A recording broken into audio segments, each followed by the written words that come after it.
Okay, welcome back to the lecture. This is part 2 of the human development approach. We were talking about human development index earlier on, and these are the factors. Um, Number one is the measure on health. Number two is education, and number three is the standard of living. So the health, for example, is measured by the life expectancy in years at birth, and this is quite simple and also universally available. It varies between countries to countries. For example, Japan has a very high life expectancy at birth compared to a country like Afghanistan, which is almost half of in terms of number of years of life. Yeah, average lifespan. So the second one is education. This is measured by the index of literacy rates. Yeah, how many percent of people in the country are literate? How many, for example, in having higher education and so on. And then also measured in terms of enrollment ratio, how many people have access to primary school, secondary school, and post-secondary education and so on. Yeah. And then as far as education is concerned, it also varies between countries. Most developed countries have high measure or high index in terms of education. For example, Canada is the highest at one time, yeah, and with 100% access to primary, secondary, and post-secondary education, and also in terms of literacy. Yeah. So the lowest, for example, is in a country called Niger, with only 27.8% of adult literacy. So it's very high illiteracy rates in the country Niger of Africa. Okay, and also only 27.2% of the people in Niger complete primary school education. Yeah, and the third one is the third factor is the standard of living, which is measured based on GNI, gross national income parity, or PPP. The highest is Luxembourg with about 85,000. This is a figure quite a while ago, not the current figure. 85,000 per capita, compared to Congo with only 298 per capita income per year. Right, so that is income, and then the purchasing power balances the high cost. So that's what you have to look at, the PPP, or the purchasing power, not just the total income. Okay. Now, for example, people in the poverty are usually denied rights. Yeah. Because they are poor, they don't have the rights and all that, which include civil, political, economic, social, and cultural rights. Yeah, because they are being poor, they have problem with access to other rights. So human rights are directly related to human development. Okay, so discrimination against the poor is generally ignoring or denying them of their freedom of expression. And then labor or communication rights, for example, may not be agreeable for the poor, which could mean unacceptable term as well. Yeah? So they may not have that equal rights. So because of that, the poor will become poorer, while the rich may become richer, because they can thrive off their cheap labor, right? So this create a larger gap income distribution in the country. Yeah. So people often talk about income gap between the rich and the poor. The poor tends to get poorer, the rich tends to get richer. Yeah. And secondly, education is another important factor in determining human development. It's a very important factor. And education determines the future of a country. So without good education, children cannot make the country progress or advance when they grow up. Yeah? So this would be the reversal of human development, actually. Yeah. So if you don't have good education, it's difficult to develop. Yeah. So generally, the less educated people are, the less likely they will be able to understand complicated job tasks, for example. We call countries in the top 10 in terms of human development index. Okay, so and then you could see also the countries. Next slide, yeah. The bottom 10 countries in the world in terms of HDI or Human Development Index, yeah. Mozambique, Burundi, Ethiopia, Guinea, Chad, and all these countries are where? They are in the African continent, right? And Africa. Right? So what are the common characteristics they share? Many of these countries actually were former colonies of countries of Europe, for example, for colony of France, colony of England, and many other European countries as well. Right, so that could be one of the things that may have caused them to remain poor. Yeah, as one of the reasons. Past colonies. Okay, the human development approach. Some of the key elements are, according to sense theory, is that capabilities, yeah, expansion of capabilities is the starting point for human development approach. And that is the idea that the purpose of development is to improve human lives by expanding, yeah, by expanding the range of things that a person can be and do, yeah, such as to be healthy and well nourished, yeah, having enough food, and to be knowledgeable, having access to education, and to participate in community life.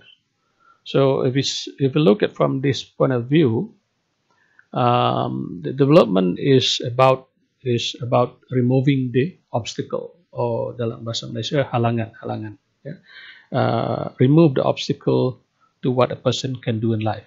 Yeah, obstacle are many, including, for example, literacy itself is an obstacle, and not having education. Yeah? Ill health or being sick is also an obstacle. Lack of access to resources is also an obstacle, or lack of civil and political freedoms are also obstacles to achieve a person's goal, yeah, what they want to be or what they want to do in life. Okay, so it is important to emphasize that human development approach contains two central theses about people and development, and that we have to distinguish between them. The first one is called, according to Sen, is the evaluative aspect, and the other is the agency aspect. The evaluative aspect is basically concerned with evaluating improvements in human lives as an illicit development objective, and using human achievement as the key indicators of progress. Right. So, in other words, to evaluate where a particular human being is in terms of the development, yeah, progress. So this is contrast with paradigms that focus on economic performance. Yeah, so this not so much talking about the economic performance, but rather the improvement in the life of the people, the human life.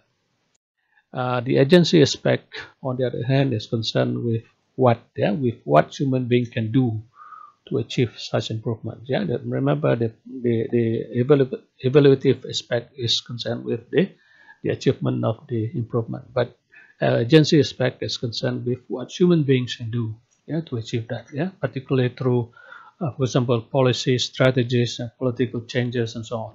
So the human development approach is commonly associated with the evaluative aspect, because it's just trying to measure whether or not people have improved, or the people or the population has improved in terms of their life.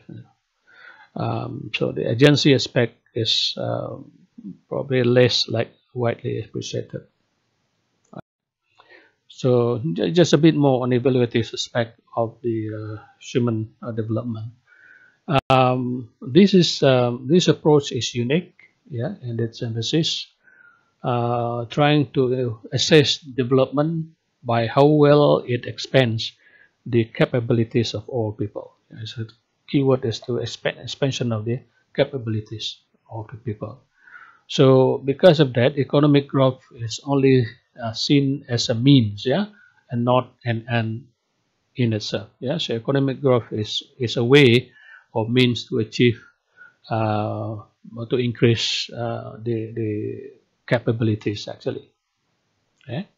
So furthermore, the concern with the well-being of the people emphasizes equity as well. Yeah, equality or equity as a major policy objective. In other words, we don't want to achieve where in society there be the rate or the differences between the rich and the poor will be reduced. So it requires a monitoring not only through national averages, but also through measures of distribution, and also in terms of distribution of the wealth, yeah, and distribution of income. So the establishment of measurement tools for evaluating human achievements was central to introducing human development as a alternative paradigm, yeah, and also to get the attention of policymakers. The agency aspect, just a bit on that. This is where people are seen as not simply beneficiaries of economic and social progress in society, but active agents of change. So people themselves are agents of change. Yeah, that's why I call agency. Yeah. So people are the real world foundation. So they can change, they can do something to change their life and so on. So the human development approach shares with other approaches the idea that if you invest in education and people's education and health, it will become a powerful tool or means to achieve overall economic and social progress in societies. Right. So the tools is important. The investment in people's education and skills and so on. Yeah. But it goes much further in at least two ways. Yeah. Number one, first, in its concern with the role of human agency for changing policy, social commitment, and norms that require collective action. Yeah? And second is the concern in its with human rights. So the first one, role of human agency, concerns with who makes the decision, who decides on the changes and so on. While the second one is concerned with human rights, the right of the people, the right of the population, the different groups of people to development, and that we have seen earlier on in our lecture.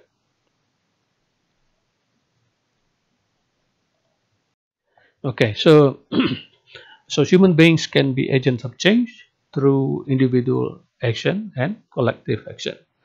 For example, in terms of individual action, it shapes development through activities such as upbringing of children. That is individual. Yeah.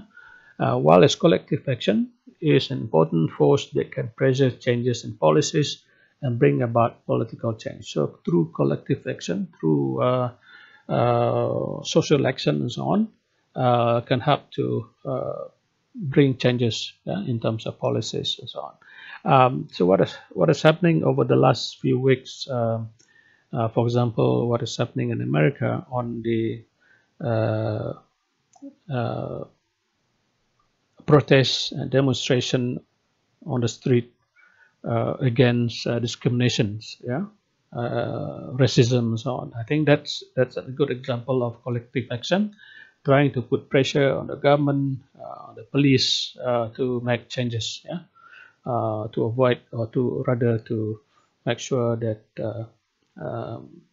racism and also discrimination can be reduced, if not eradicated totally, yeah, from the system.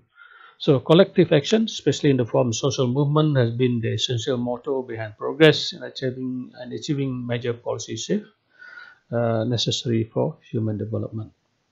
Okay, for example, the recognition of gender equality. That's a good one. Yeah, gender equality, and also the need to protect the environment, and the promotion and protection of comprehensive set of human rights. And all that. Those are some of the movement, collective movement that have taken place um, um, in the world. Yeah, that will have to change to make changes in terms of policies and also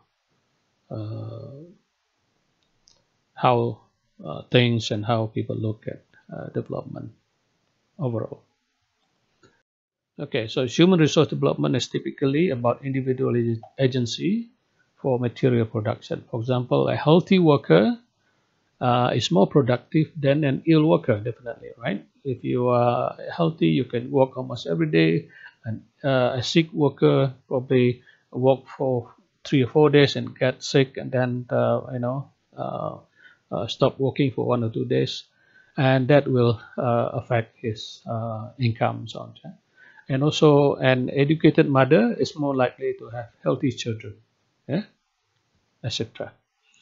But the idea of agency in human development is also about demanding rights in decision making, the rights to make decision, right? So the recognition and promotion of human rights and the legal framework that guarantee these rights are important, yeah, in the human development approach. So human rights, right to development, we have seen earlier on. So what are the implications of HDI? Okay, number one, in terms of human rights, yeah. So it's not just political. It includes the right to food, education, healthcare. It is recognized in the United Nations Universal Declaration of Human Rights. And another one is collective well-being. This is where one person's freedom may constrain others' right. So there's a need to balance between collective and also the individual rights as well. On the issue of equity, implication on equity, not just the wealth, we have mentioned earlier on, how much income that country has is not as important as the opportunities for education, healthcare, and other rights that need to be addressed. So it applies to differences between the most developed countries and the least developed countries. You could see the differences between these. And then the issue of sustainability, that human development is a process, is seen as a process of enlarging people's choices, and must be done for both the present and also future generations without sacrificing one or the other. So you don't want that it happened this year and the next year or so in the future that those choices or those opportunities taken away from them. So we want that sustainability. Some of the weaknesses of HDI. One Okay, the human development approach has often been misconstrued or misunderstood as being narrowly limited to three capabilities, yeah, included in the HDI um, that we have seen earlier on, yeah, such as literacy, life expectancy, and adjusted income, so on, yeah. So this in turn has led many to conclude that the human development approach has little to offer that is different from the basic needs approach or the concept of human resource development. But actually, the concept of human development is much more complex and broader than its measure. Yeah. So it is about people being able to live in freedom and dignity, and being able to exercise choices to pursue a full creative life. So what do you measure in terms of life expectancy, in terms of education, in terms of uh, uh, the third factor, that may look simple, but in actual fact, the concept of human development is more complex. Yeah. Because it deals with the issue of freedom, the issue of dignity, and these are difficult to measure. So, development priorities, uh, as we have said earlier on, is about removing the constraint or the restrictions that people, particularly the marginalized poor people, are facing. Okay, now you can compare the various approaches, for example, between human development, economic growth model, and also human resource development or the basic needs approach. Yeah? So in terms of people, the human development approach becomes an instrument. Yeah, so people become instrument, the agency, and intrinsic value agency. While it's in the economic growth model, also, people are seen as instrument because they are the one who works and produce goods and so on. In the human resource development as well, people are seen as factor of production, while as in the basic needs approach, the people are perceived as only beneficiaries, yeah, beneficiaries receiving end, yeah. In terms of end or goals, human development approach goal is to for the formation of human capabilities and be able to use the acquired capabilities. Okay, and then for economic growth, the end goal or objective is basically to create wealth or to generate more income to the country. For the human resource development, it's the idea is to maximize human productivity so that human being can be more productive. In the basic needs approach, the end goal is for welfare, to provide welfare for those needy people. Okay, so that's the some of the differences between the approaches, yeah, in terms of development approach. Okay, so that's the end of the lecture on human development approach. There are quite a number of videos that I have attached to, or that I've linked to the notes here. So I want you to look at those or view those videos just to help you to understand more on this. Okay, so thank you very much. Bye bye.